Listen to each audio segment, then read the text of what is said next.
Good evening, Facebook family. You know who I am. I am your girl, Lakeisha Mosley. But what you may not know is I myself suffer from depression and anxiety.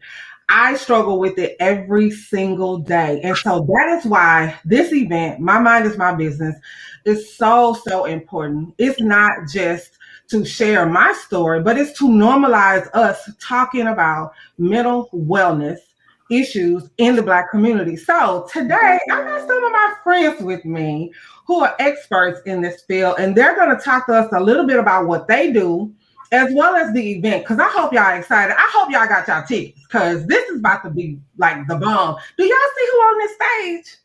If y'all don't go get y'all tickets alone for that, y'all gonna miss out. Y'all gonna miss out. So what's up, fam? Y'all good? Y'all good?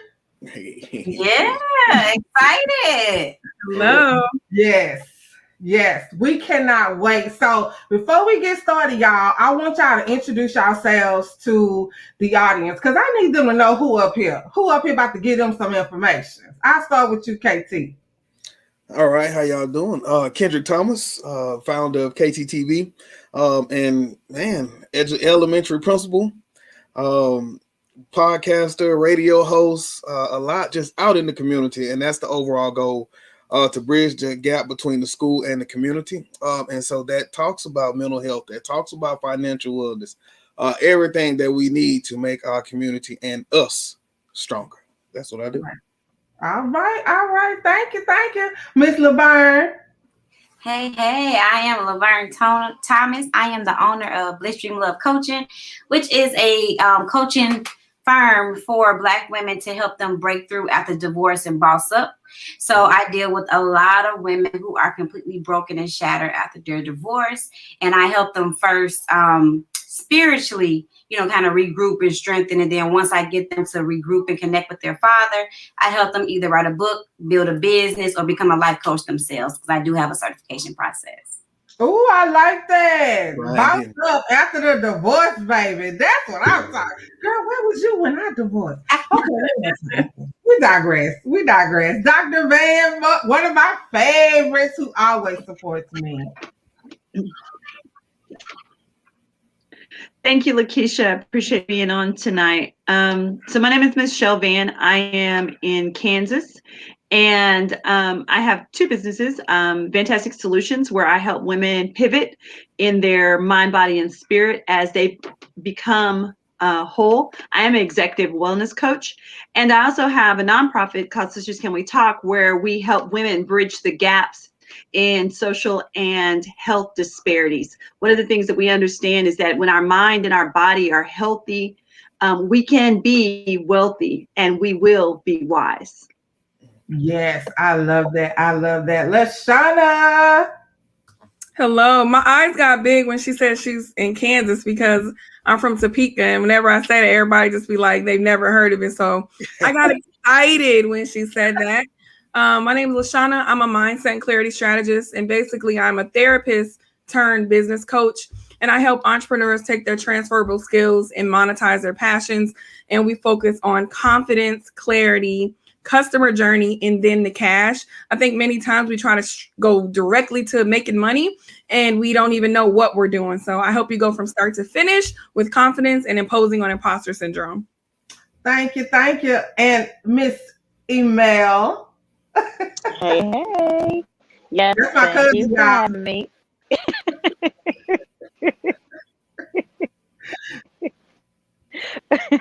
So you got me on here laughing already. I didn't even say anything. But hey, everyone, my name is Emel, and I'm a fitness trainer and confidence creator, and I help women I have an online fitness training program that helps women get fit, of course, and all the fitness goals. But I focus on the inner work and helping them realize their true value and prioritizing themselves so that they can actually do the things that help lose the weight and get snatched and grow this and grow that. But you got to do the inner work first, and then you can actually make it a lifestyle instead of all the yo-yoing. So that's what I do, and thank you for having me. I'm excited. Yes, I'm excited to have you all. Thank you all for joining us. Thank you, Miss Dana, for joining us. I am so glad that you all can join this conversation with us. So let's just get things popping. I'm gonna start with you, Dr. Van, because I love that you and Laverne kind of do things kind of similar. You work spiritually inside with women, specifically. But when we talk about mental wellness, what is one of the things that you will say, or a couple of things that you will say that the inside work entails in order to be mentally well? Well, I think Laverne kind of brought it out a little bit. As we look at our body, as we look at how we were created from our creator, we are mind, body, and spirit. And so when those things are out of balance, when our mind, body, and spirit are out of balance, then we have issues. And that's when we start to see that we have those health disparities, when we start to have those mind issues, and we start to see depression. So you spoke earlier about being in depression. And so one of the things that we see, and one of the things that we'll talk about as we go through is, some of those triggers and some of those things that happen when we understand trauma, when we understand that those things that happened to us when we were little kids do show back up. Just because we buried it doesn't mean that it won't grow. Right. I love that. Laverne, you take it from an instance of brokenness. And I think that's key. I think that's something that we don't talk about. Yeah. From that mindset. So what's your take on it? Well, when you go through something specifically and I work with all women, but specifically divorce, it pulls a lot out of you. Because it's like they say, it's like a death. It really is like a death. And you really feel completely at your bottom, at your worst. You feel like a failure. So when you have that feeling of being a failure and you disappointed yourself and you feel like you disappointed God and your family and possibly even your children, you're in that state of despair, and you can't come out of it. You can't do anything right. So just like Dr. Van said, you have to reconnect with God. That's the only way. If women, that's how they decide if I'm the coach or if I'm the coaching business for them, because I can't help you without referencing God. Right. Because I walk them through different women in the Bible, different stories that they've been through to show them how God did it for them. He'll do it for you, and just kind of get them to see themselves with value. Right. And that they are a daughter of a king and they deserve better, and he is not upset with them, so they can kind of get that weight off of them, because that weight of disappointing God and that he's mad at me because everybody says this is not what you're supposed to do. They kind of don't seek the help they need because they have that shame and that fear of them. So we got to dig that off first. Right. That is so key that you say that as in doing research, because people think, oh, you just throw events. No, I have to do research because I'm responsible for the information that's disseminated out. And in my research, I noticed, it's saying that it's a lot of us in the Black community who will not go seek help, number one, because we feel like it's not of God. But they mention the issues of divorce. They mention the issues of, we say, if someone has a mental issue, it's of the devil. And so, back in the day, grandma prayed about everything.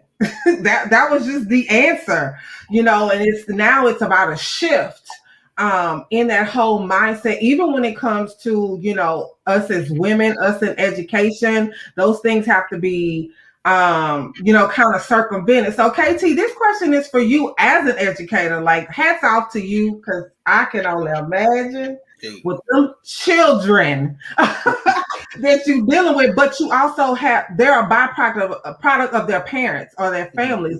What do you see is one of the most prevalent maybe issues as it relates to the kids that you work with? And you work with elementary kids, right? Mm-hmm. Yeah. To be blunt, trauma, right? Trauma is what I see when they come in the building. It sounds so cliche, but you really don't know if that kid ate since yesterday, or you really don't know if he was beat on the way to school. And so then in turn, as the administrator, that's one of the things that I have to think about is that mental wellness, or where's this kid at before I hand out a consequence, or before I put you somewhere, I gotta see that. But on the other side of that too is conflict resolution. Then they also struggle with being able to talk through problems. And so that looks like, excuse my French, I'm going to slap the hell out of somebody, or I'm going to slap this teacher, right? Because I'm mad. And so those are some of the things that I see, just trauma from the parents loving the way they were loved. Mm-hmm. That's true. So let me toss this one back to you. We both from the same set, you know, all Louisiana. Yep. We didn't get conflict resolution where you just talk. We got the hell, excuse my language, beat out of us, sent to school. You better not do nothing either different. And the administrators was allowed to beat the hell out of us too. Yeah, yeah. So, you know, as times change, we have to evolve how we handle kids. What are some ways that you kind of tell parents or even kids of how things have to be handled? Because I mean, I don't think that we turned out so bad, but I think our parents could have did it a better way too. Mm-hmm. Yeah. I mean, in so many ways, like when we bring parents into the parent center, for those parents that come in, we do kind of classes. We do like restorative discipline. And so we're doing a lot of teaching how to build those relationships, how to have those conferences. We even send parents to trainings. You know, I had some parents who were really struggling with some kids and they were aggressive. And so then we kind of sent them to a week of training to be able to better understand how to handle those kids. So it's a lot of that going on. Oh, I love that. I think my mama should have went to I love her. God bless the dead, but she should have went to one of them trainings. Baby, she did not play with that belt. And you cutting up. So I think that's really, really great that you say that. I love that. We're doing that now. It's love and logic is one of the things that we send them to. So we send them to a lot of those trainings. Yeah, that's great. That's great. Now, LaShawna, you know we're gonna have to get deep, sis, because you therapist turned business coach. But I love the fact that what you coach on is not too far from therapy, because here we are, women, especially alpha women. I slowly raise my hand. We trying to get to the cash, but we don't understand the footwork it takes. And then before you know, we like, oh, I'm an imposter. I think, KT, you and I had that discussion jokingly one day. Like, oh, I'm an imposter and, oh, I can't do this. How do you, grab some of us, especially us alphas, and be like, look, girl, come on, let's come on in here. Let's talk. We got to get this together. It's interesting because when I first jumped into entrepreneurship, I didn't know that I was going to circle back into wellness, mindset, and mental health, right? But at the end of the day, that's the foundation of everything. You could be the brightest star, the most brilliant mind, but inside, if you don't feel validated, you don't feel like you're enough, and you shrink, you're still not going to be able to express yourself and be your full self. So, and it goes around and around. Like, you could be hitting millions, but you still, if you struggle with other things that are underlying, it's going to come back. So I make sure that we focus on mindset and we keep it at the forefront. I know about love and logic. I specialize in common sense parenting. I don't know if you guys heard about that, but I've learned that at my old corporate America role. And at the end of the day, it starts at home. The foundation is at home.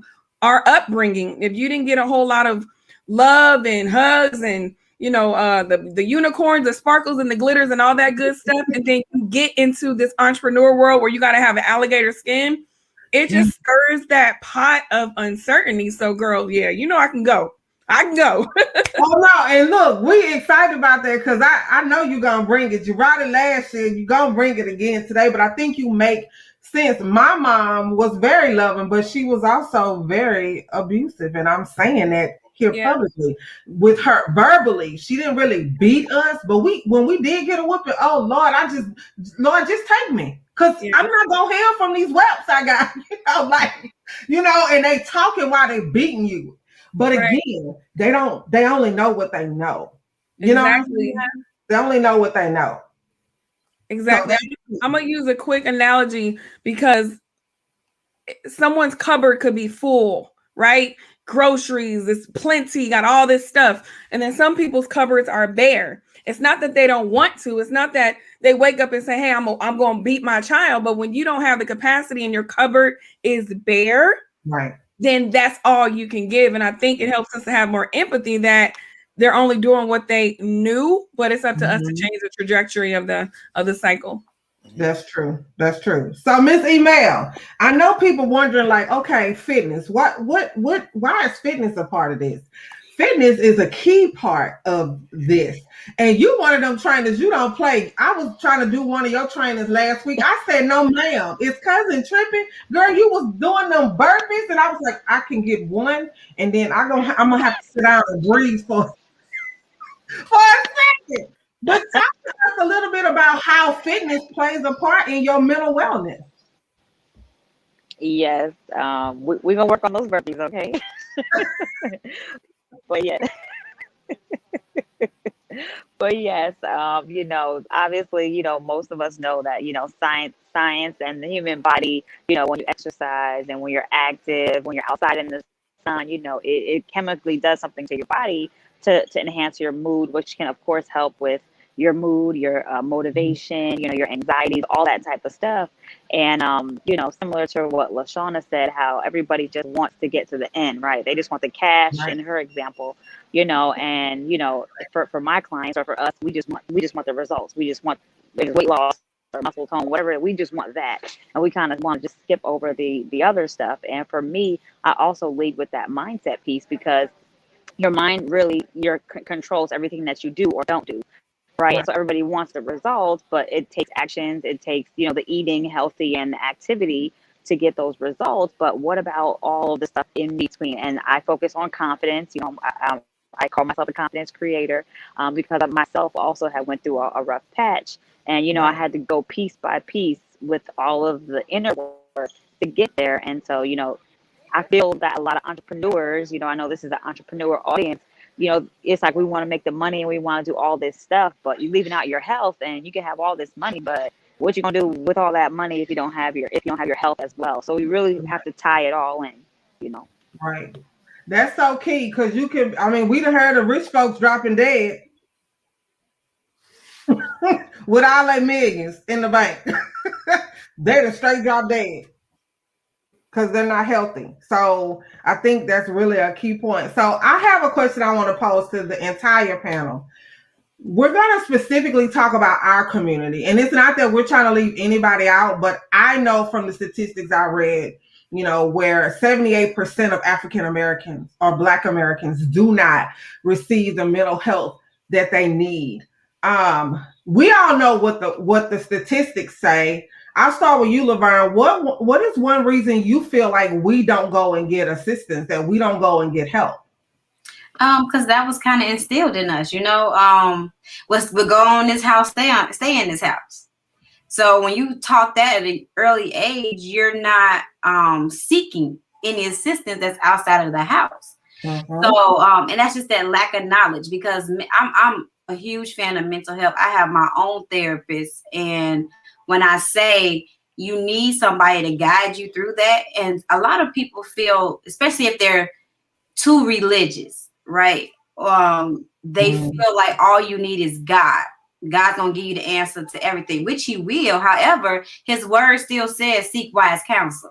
So that wise counsel could be in a therapist, because you can't always trust your friends. You can't always trust, a neighbor or anything like that. So He gives you He gives you the path to actually seek that help here on earth. And it's just that I think it really starts with how we grow up. You're afraid to say what you're really going through, what you've been through, because you're taught not to. Right. Yeah. That we'll go on this house, stay in this house literally kills us. It literally kills us. Kills us. It's horrible. LaShawna, what's one thing you think it is why we don't seek help? Yeah, I was thinking about that. And I'm going to be honest with you, I'm going to put a little different spin on it. I think because we have been strong and resilient and we've been able to push through, we assume we don't need it, but really we're in our own way, because we did okay, but we can really soar once we seek the help and the support and the neutral party to just be a listening ear. Because I've even toyed with it back and forth, and I'm in the field. I know how important it is. But then you got this little person on your shoulder saying, well, girl, you good. You helping all these people. Do you really need it? So we just got to trust ourselves and do it proactively when we're not in crisis. That way, when crisis arises, you have an immediate speed dial and you don't have to search and continue to be in crisis. Right. Yeah. You bring up a key point, but we're gonna definitely come back to that one. Dr. Van, what do you think is a reason why we don't seek help? Well, I think I think LaShawn was talking about just a few minutes ago. She was talking about, you know, the what we have on our shelves if we're full. But I use a little bit of a different analogy. If all we have in our toolbox is a hammer, then we go around and we break everything. We beat everything. And sometimes we don't have enough tools in our toolbox. And so the problem is that, you know, when you go back and you say, well, my mom used to beat me. Well, that was the only tool she had in her toolbox. She did not have other tools to deal with it. And that's what she saw. You know, at the end of the day, parents go back to parenting the way they were parented. All of us on here will say at one point or another that we said we would never do what our mamas did, and we hear our mama coming out of our mouth. Point blank. It's what happens. Yes. So when you're pushed against the wall, when you're pushed against the wall and you have no other tools, you go back to what was done to you. Even if you believe and you know it was wrong and you know that it wasn't the best thing, you have nothing else, so you go back to what you know. That's why abusers don't leave, or people that are being abused don't always leave. Sometimes I know it's wrong. I know it's not the best environment, but at least I know this crazy. Yes. Okay. I understand this. I understand these cycles. When we talk about why we don't go, when we talk about scripture, okay, so as a minister, with the preachers, sometimes we have been taught in church not to go because it was our pastor, our preacher, our minister that was doing the wrong stuff. Amen, church. The other thing that while we are taught to pray about it, yes, do pray and seek counsel, because Proverbs 11:14 tells us very clearly that it is that where there is no guidance, a people fail, but in an abundance of counselors there is safety. So if you go back to Proverbs and you read in Proverbs, especially if you read it in the Message version, slap you across the head and say, you stupid if you don't go get some. Right. It is up to us. Once we know better, then we have to do better. The Bible tells us, if we want to talk about scripture, walk in the light. Once we have, the light has been illuminated to us, once we understand that there is something better, that there is more to what we're doing, then we have to walk in it. I taught for 20 years in public school. It is amazing what happens with kids. It is amazing what happens with adults. And again, if I've had a bad experience as an adult, I then transfer that bad experience to my child. My child doesn't know crap about school until I tell them. But if I tell them, oh, you know, teachers, that can't tell you nothing. She don't know. She don't run this house. Come on now. But that's what we get. I've heard it. I've heard it in the hallway. And she can't tell you. And I open the door. What? Tell them. What? See, I was that teacher. Yeah. I'll stop. Hey, see, I know that sounds familiar to you. Oh yeah. Yeah.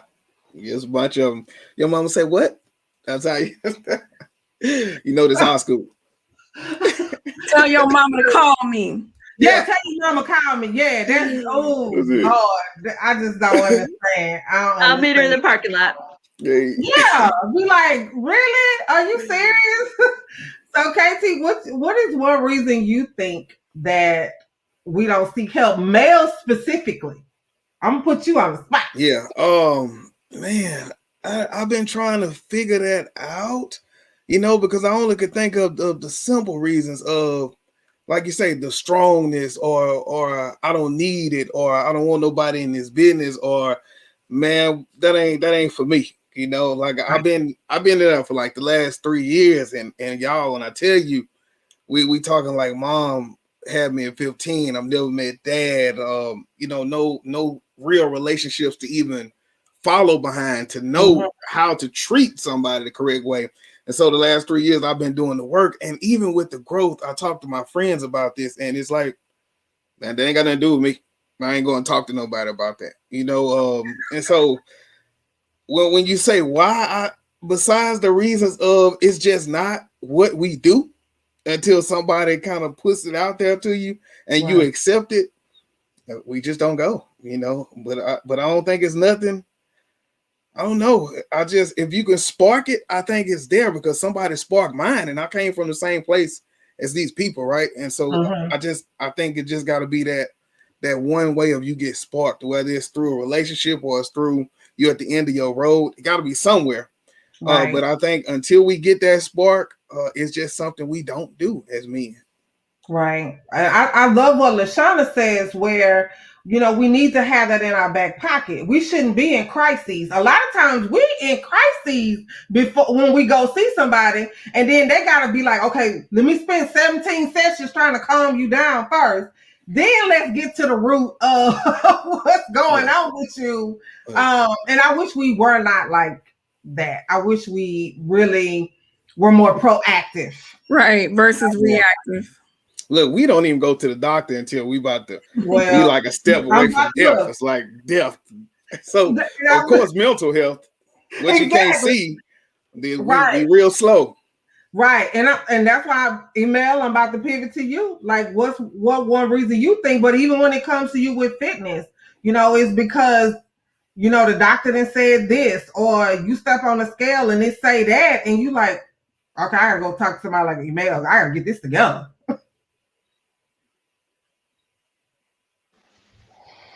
Yeah, can you hear me? Yes. Yes. Can you just kind of like rephrase the question? So what is one reason you think that we as Black Americans don't go get mental health? Oh, yeah. So I think that it's almost kind of like not our culture. You know, it's just kind of the evolution of, all know what that is, and it's so we weren't even considered human beings. You know what I mean? Like we weren't considered to have feelings or emotions, or we can't feel pain the same way, like all those crazy things. So you know, of course we didn't have access to those type of things, and I think that really is just, it's like I don't even want to say that it's not in our culture, but it's not in our culture. It's just like we go to church, or we do this or we do that. You know, it's like everybody has, you know, our culture basically is what you eat, you know, what you do for your hobbies, you know, your traditions. Those are all part of your culture, and it's almost kind of like it's just not part of our culture. So I think it just comes from our past, you know, and then, you know, you have to, the whole evolution of us as people is, you know, that we're supposed to be so strong because we've overcome so much, and we have, and it's true that we have, you know, we are strong we really had to endure like just the craziest things, and so we're strong. But then it's like when you're taught and it's like we had to be so strong, so it's like you're forced, because if you're really, maybe not necessarily right now, but you know, there's a time where if you weren't strong, you didn't make it. You know what I mean? You died. Yeah. Literally you died if you weren't strong enough. You know what I mean? And so and your kids died. Like, so I think it just maybe comes from kind of like that evolution of us as people, where we just had to be strong, or you were just not gonna make it. And that mindset that I have to be strong is almost like you're forcing yourself to tell yourself that I already am strong. So going to get help, it's not an option. You know, I just think it's kind of the way it is. But of course we're making tries to change it, so we can kind of change that whole paradigm. We have to change it. Yeah, Shantana said something very, very key. She said, I've heard many and that's so true. Go ahead, Dr. Van.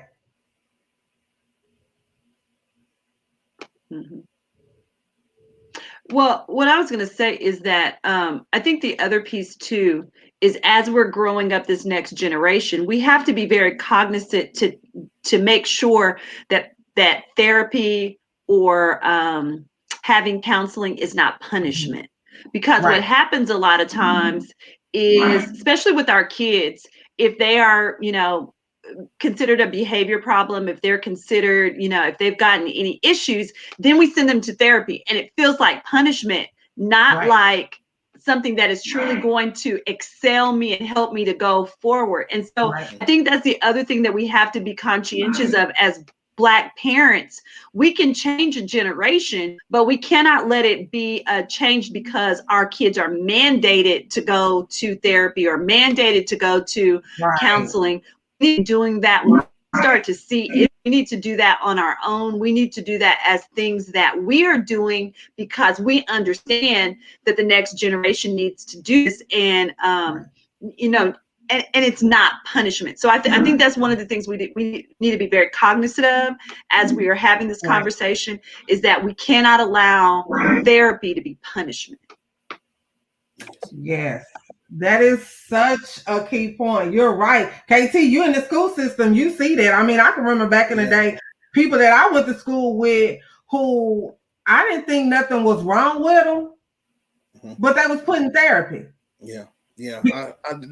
I definitely want to double back and follow up on that because as a special educator and as a teacher of emotionally disturbed kids, like for 20 years, right? You see so much overrepresentation of African American males in there. And then there it goes. Like there is the mandated counseling that you get with your behavior plan or with your IEP. And so a lot of the times they don't like that because they don't like the teacher or they don't like to go. It takes them away from the fun that they have in class. And so then that's when that therapy and that time where you should be healing is seen in a negative light.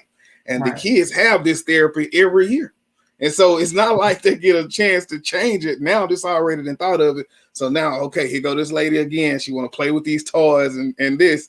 And then that's how I've seen it built over till maybe 3 years down the line, they hate going to this mess, you know, and next thing you know, there's that stigma. And so I agree with Dr. Van. That's how it happens. And we got to change it. We do. We definitely have to change it. We need to start normalizing this. Somebody said something on a panel I was in on Clubhouse, and they said, I don't go to therapy necessarily for myself. I go to therapy for you, so I don't click on you. So I don't go out on you. I love it. I love it. I love it. Her hand is up. I want to add, I think it boils down to lack of trust. You know, what stays in the house, what happens in the house stays in the house, and you're spilling all of your dirty laundry, all of your business, all of your fears, your anxieties, your deep desires, etc., to someone you don't know. And that's why it's important that you connect with the other person so you can build that trust, because I'm going to be honest with you, people still don't be fully bucket naked in therapy. Some may, but people still struggle with telling all of the business. And I get it. You're taught to protect yourself. You're taught to not share it. And then you're told, go pour your feelings, trust. So it's like a mixed message, but you said the word, Lakeisha, normalizing it. Just like you got a PCP, a dentist, etc. Go and get your therapy. I know when I was in high school, all my Caucasian friends, they had a therapist, and in my mind, I'm like, oh, what's wrong with you? What you do? Why you got a therapist? Because that wasn't normal to me. Right. But if you normalize it, oh, you got a therapist? That's awesome. I have one too. Right. Exactly. And I definitely need one. And I think that, again, and that's a part of the premise behind this whole summit. Last year I started this summit. We did a panel on Blacks, racism, and mental wellness. And that panel was so good that I was getting so many inboxes. And I went back to the people on that panel. I was like, hey, would you be interested in this summit? And this summit just grew, you know, from there. I didn't know how many people that looked like me had an issue with mental health. Not only issues, but was like, I can't believe you talking about it. Thank you for talking about it. You know, I could never talk about it. But Marvin said something that's key: stigma. That is a word that has been a dirty stain in our community for years. Laverne, I'm gonna start with you. When you think about stigma and mental wellness, they don't go together. No. What are some things that we can start doing? Because he also said something, repeating what Dr. Van said, we have to lead by example for our kids. You know, in your terms, what is stigma, number one, but what are some things we can do to make that go away? So one of the stigmas that I hear a lot is that the women that I work with, that they don't feel like a therapist is going to treat them right. You know, all you've heard, if you heard one bad conversation with someone and said, my therapist said this to me, she was so wrong, she didn't show up, I don't feel like she cares, that will turn a person who is really seeking and needing away from it. So one thing that I would say to combat that stigma is to do your research. It's okay to interview therapists, counselors. It's okay to, because you have to, it's a relationship building process. Right. You have to feel comfortable. You have to vibe.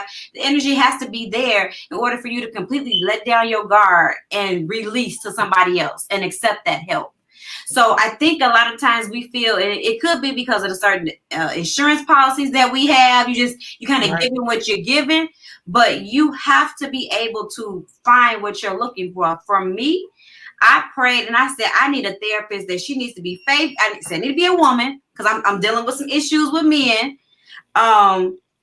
It needs to be faith-based.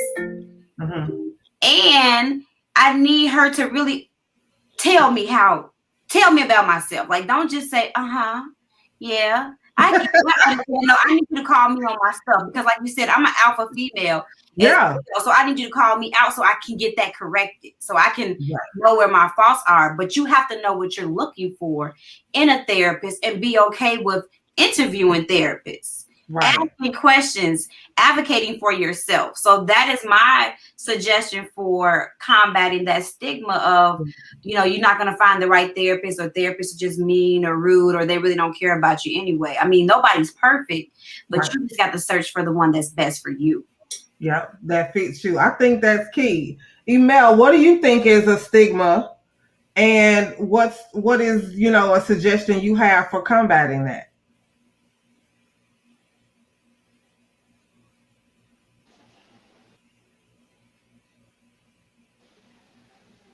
Can you hear me? Sorry, it's making sure. Yes.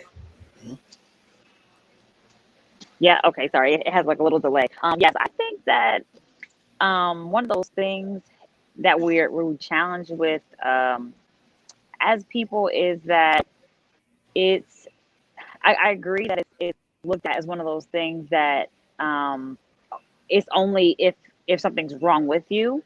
You know, and when I think about that, none of the people who I have, like when I speak to my friends or when I speak to anybody, no one really talks about therapy as something that, you know, is good for good health, or like you said, it's kind of like a routine thing. It's always because something is wrong. And it's like, when I hear people talk about if they need therapy, like my friends or whoever, and they're just like, maybe I need therapy. It's like, only because you're struggling with something, and only if you're so far gone over here or something like that, then you need therapy. You know, so that's the only thing I can really think of that I kind of like really deal with in my circle, and people that we talk about therapy, it's only talked about in that negative, like only if something's wrong, only if you had trauma, like, oh, what happened to you as a kid, or like maybe you need therapy because your mama this and your daddy that. And I think that we just really need to kind of take the steps to normalizing it, normalizing amongst our people that it's okay just to go, just because it's beneficial to you as a person. And you know, the culture thing, and I think LaShauna had said she had friends that were white friends, and it was like normal to them. And again, I think that's that culture that it's not normal to us. It's like white people do that, like. That's not what we do. Why would I do that? Like, you know what I mean? It's kind of like that. And so it definitely needs to be normalized, but it's not a negative thing. I think we need to focus on driving that message to people. Right, definitely. KT, what's your take on that? Say the question one more time. So what do you know, what is the stigma that you've seen, and what is a way to combat that? Yeah. Man, I can't repeat. Hey, I've been waiting on the chance to use my teacher words. I can't do anything but piggyback off these ladies. And say, man, we got to normalize it, right? Like I say, one of the biggest things I hear that ain't for me. Like, that ain't what I do, man. Y'all go tell people y'all been there. That ain't for me. And so in saying that, I tell them, even if it's not about the trauma, how great is it to just have a non-biased person you can just talk to, right? And so even telling them that part, and then I'm doing my best to just normalize it, right? And just to talk to them about like, man, well, dude, let's talk about this, or maybe you should have somebody to talk about that. Or when I go, we talk about this, and this is how I feel from it. Just giving them concrete examples and ideas of what they can do and how it may help them with their relationship with from books that I recommend to all kind of stuff, but I'm not gonna lie to you.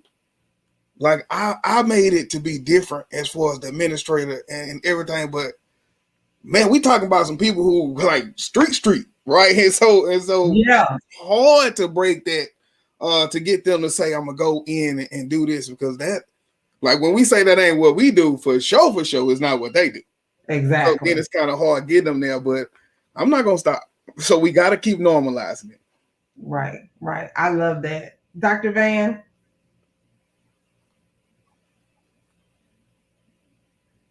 So I think, piggybacking off of what he just said, I think one of the things we have to do is we have to bring therapy into our spaces. So the thing is that when I have to go across town to their neighborhood in order to see a therapist, because there's not enough of them that look like me, when I have to go across over into their neighborhood to see a therapist, I'm not going to do that.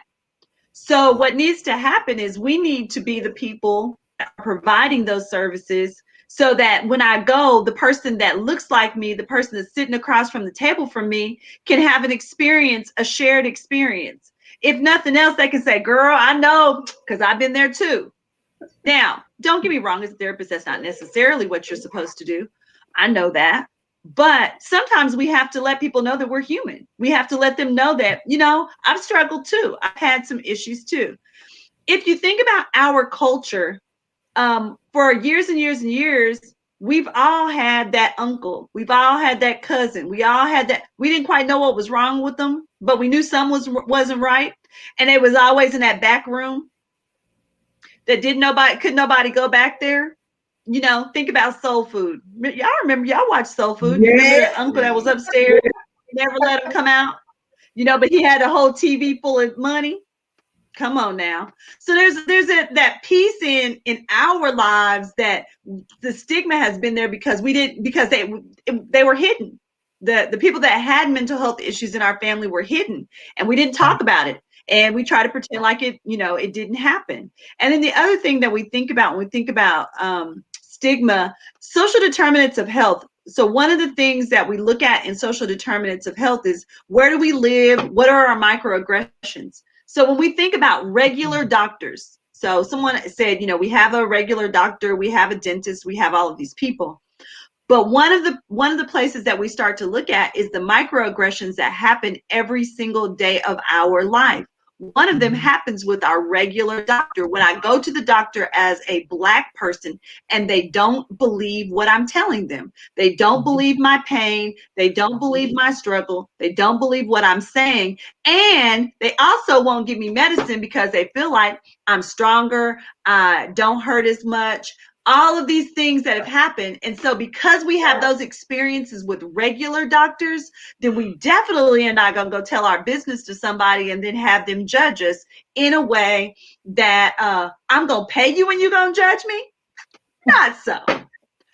We have to get past that, because we still go to the regular doctor. We still go to, the dentist, and we pay them to hurt us sometimes.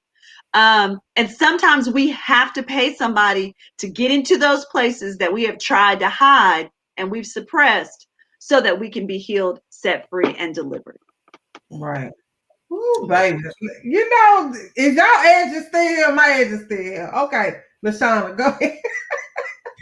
I just want to touch on what Laverne said about making sure we do our research. Because let me ask y'all something. When y'all go to a new city and you want to make sure you get some good food, what do? You get on that phone and you looking at the reviews. You looking at the pictures, the whole nine. When you want to get your wig split, your hair done, your nails done, we doing all the due diligence, all the research, right? So we need to do the same thing when we're trying to find a good fit for a therapist, a mental health practitioner, a life coach, and stop acting like we don't know where they are. We have to go and look.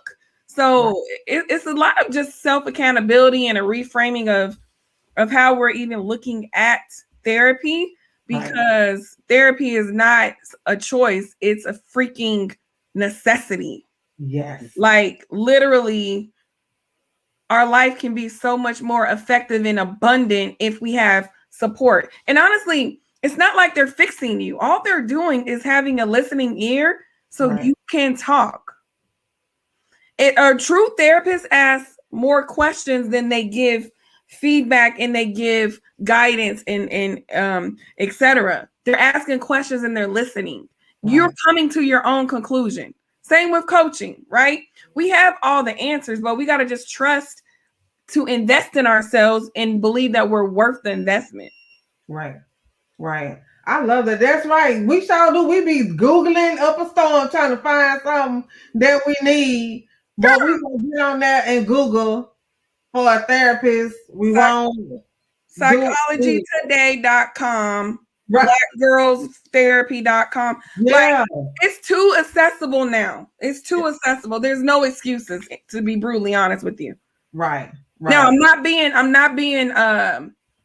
inconsiderate, because I get from the, you got your people in the hood, et cetera, but trust and believe, we all know we need it. We just gotta continue to drink the Kool-Aid and be more proactive than reactive. Don't wait till you lose your job or somebody passes away and you're going through grief to go find help. Go ahead and put it in your pocket right now. Right. I don't, and I wish we would do a lot better. I'm hoping, that people tap into this conference. It's so important to where, it's a whole month. This is Mental Health Awareness Month. It is that serious. And I know for me, I've been in therapy since my mom passed away, because I couldn't deal with it. And then we talked 10 months later, my dad passed away. And I'm just like, okay, Lord, I don't know what you're trying to do. You just trying to take me out, because I don't even know where to go from here. And so it took me saying I'm going to stay dedicated, because after I had came out of therapy, I was like, oh, I'm good now, I'm good. And then my dad passed, and I was like, this is something I need to do. And I've been to, I think I've had 2 or 3, because you phase out of therapists. And I want people to stop saying that too. Like, oh, well, how long you stay with your therapist? You determine that. You determine if that person is no longer a good fit for you, or whatever the case may be. Like, you can't, change any of that stuff. You have to determine that. And so I think that's so important when we talk about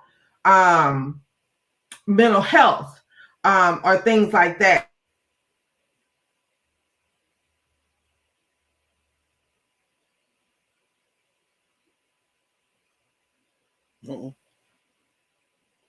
She was singing in high note. Yeah, I think she froze. I thought it was just me until you said that. I said, yeah, that is what she looks like. Until she comes back, I just want to add. I want to add that we got to ask for what. I want to add that we have to ask for what we want when we're in the therapy relationship too, and advocate and be assertive, because you do have some therapists that are just like, oh, tell me more about that. Wow, are you serious? Just because you're a therapist and you went to school does not mean you truly know how to do it effectively. Like, some are green, some are not culturally competent, some are still trying to find their footing, right? And so if you are not getting your needs met, ask. And if you're still not, then go elsewhere, because you cannot blame. When you point one finger, you got 3 pointing right back at you, and it's ultimately your life. Man, I just wish we could. So hopefully she comes back, but in the meantime, we'll just keep on asking questions. So as you look at mental health, as we think about mental health and we think about mental wellness, what does wellness look like to you? What does wellness? Because there's a piece in which that has become kind of a buzzword. So what does that look like? And those of you that are watching, if you have questions, go ahead and throw them in the chat. KT, let's start with you. What does wellness look like? Yeah. I have to say happiness. I want to say, just being, just free flowing and happy. I think that for me, that's it. Because that allows me to be more happy with the kids, or more engaging with the kids. Because sometimes it gets pressure, but if I'm settled in myself, and then when I tell you it's been crazy, like with this school year and the COVID, and so if you are now taking that time to find that wellness and maintain that sense of peace, I've probably been jumped off a bridge by now. So I think wellness for me is that finding that happy place. Emel, what do you say when it comes to wellness? What does that look like for you?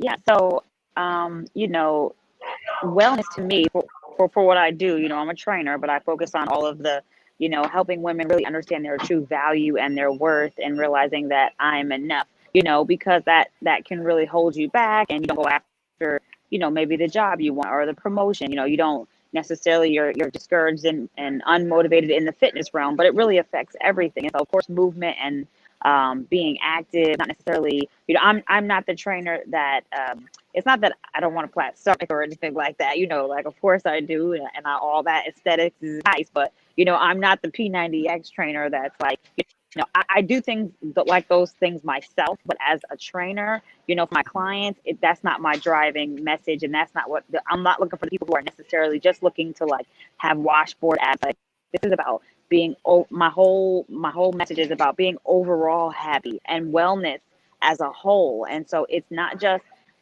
what your body looks like, right? It's how you feel about yourself.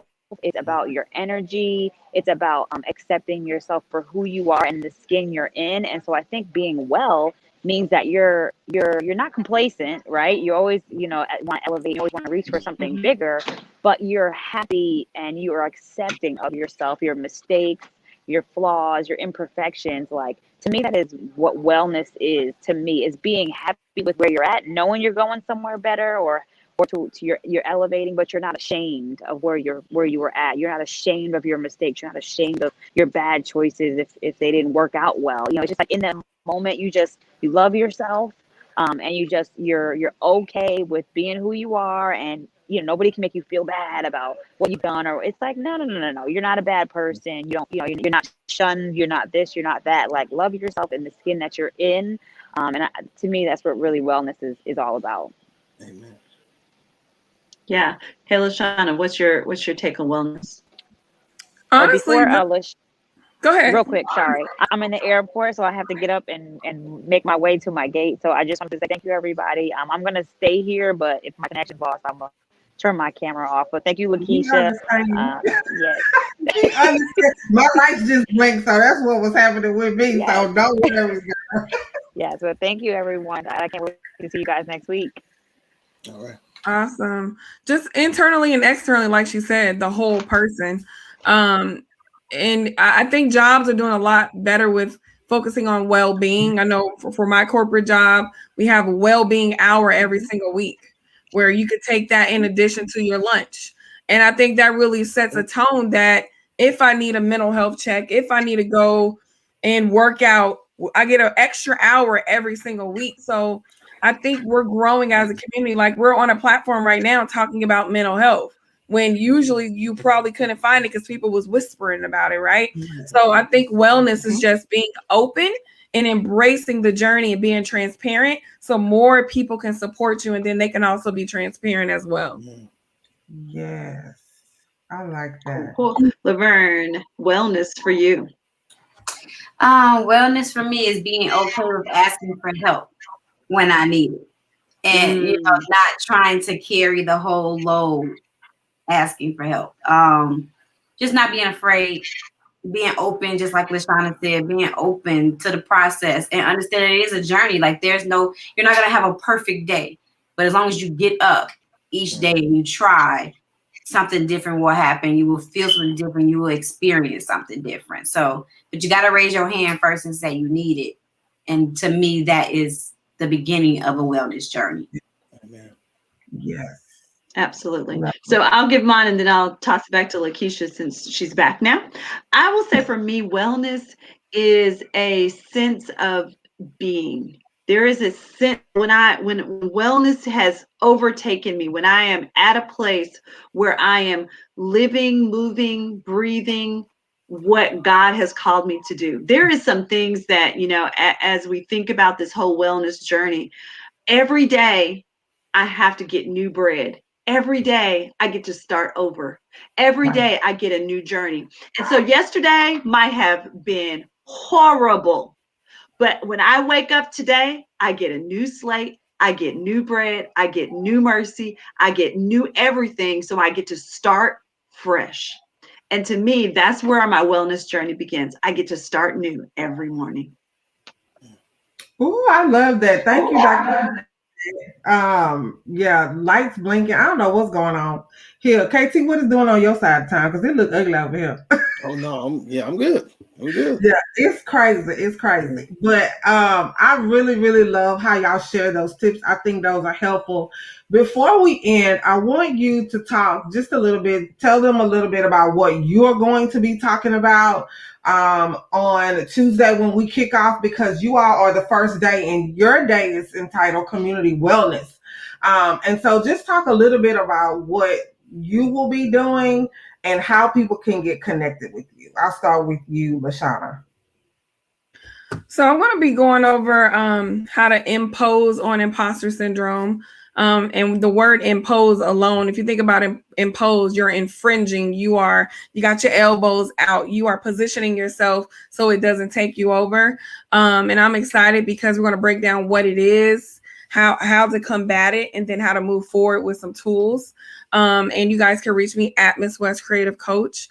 And I'm super excited. I'm so glad that you asked me to be a part of this experience.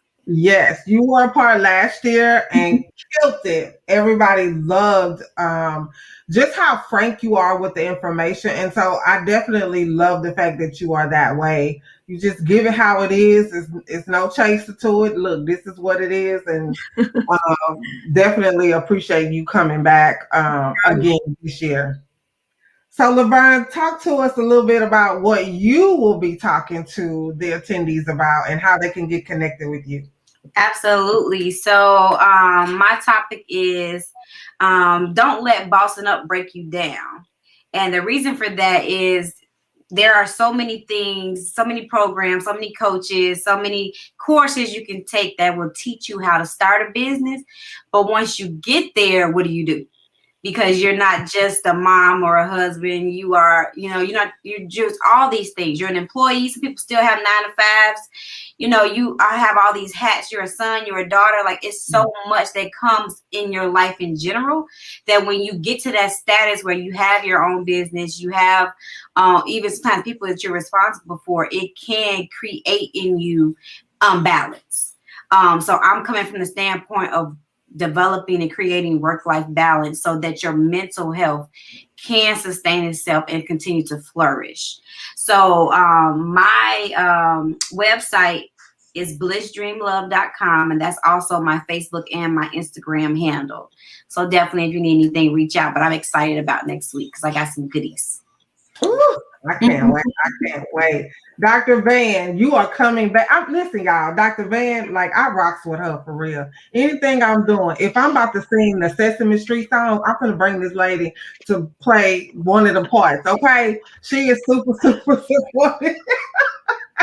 So, Dr. Van, tell us what you going to be talking. Look, she's shaking her head at me.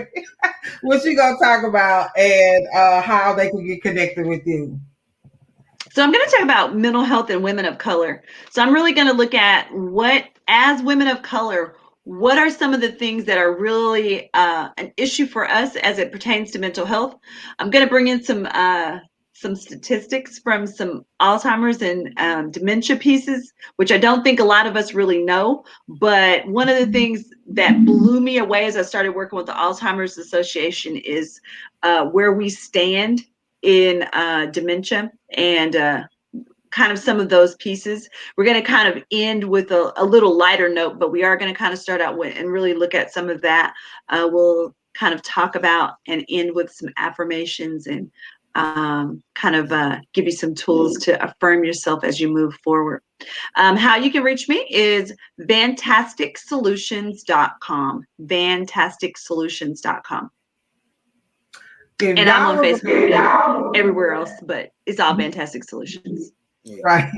If y'all attended last year, then y'all already knew Dr. Van bought it. She was our keynote last year. I mean, she just snatched edges, y'all. She just got folks together with her nice little cute voice. She just told us what it was, how we needed to get it all together.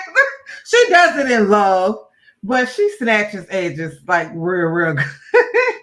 So, KT, you have one of the biggest panels that I have been getting hit up about, like, for real? Y'all, we really talk about men and mental health. So tell them a little bit about what y'all may cover and how they can get connected with you.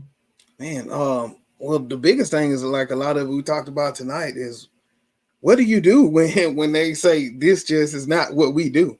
And so then thinking about what are those questions like, how do we get people to participate in their own well-being, especially specifically African-American males. And so I'm looking forward to being a part of that panel. Right now, I'm kind of pulling some things together so that we can kind of, educators, we got to pull in a few stats. That's how we get you, right? We got to get the hook. So that's it. So, just pulling that together, but really talking about us as far as African-American men and how do we got to be the leaders. Women need us to be well for our families, right? So we got to do something about that. Oh, and find me, kttv.com. That's it. Everything, y'all. KTTV, okay? Hey, I promise. Everything. He made it simple for all of us, but I think you said something very key, which, kind of goes into the men conference that we'll talk about after this. But, I titled y'all's Tilted Crown. We crown y'all kings, but if you're not mentally well as physical and all those other things, then it's some stuff we got to do to get y'all back in position to take care of us and your communities as well. So I think that's very important. Those stats gonna help, because some folks they don't even know what we talking. They feel like, wait, it's that bad, and then we throw them stats and they're like, oh, it's that bad. It's that bad. And Emel is traveling right now, so she's gonna be talking about confidence through fitness and how staying active, exercising will spill over into all areas of our lives, including entrepreneurship. So she is at I Am Enough Fitness on Instagram, and her website is IamEnoughFitness.com. So I really appreciate y'all giving us some time today. I cannot wait till next week. I already know this is going to be fire. If people have not gotten their tickets, I don't know what they are waiting on. Get your tickets, y'all. The goodies, y'all done gave free resources to those who attend. Workbook full of good, sheets, things to really look out for. Like, this conference is not just for us to come and talk to y'all. They are giving y'all resources that you can use after all of this is said and done. I just want y'all to definitely come and really just get the information that's there. So I appreciate you all again for being a part of this conference. I cannot wait to hear all the goodies y'all gonna drop next week.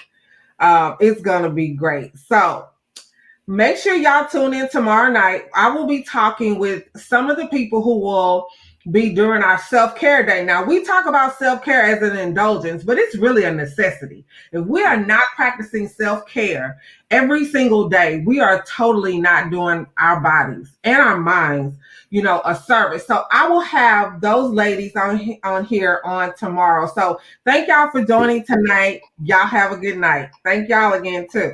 Bye, guys.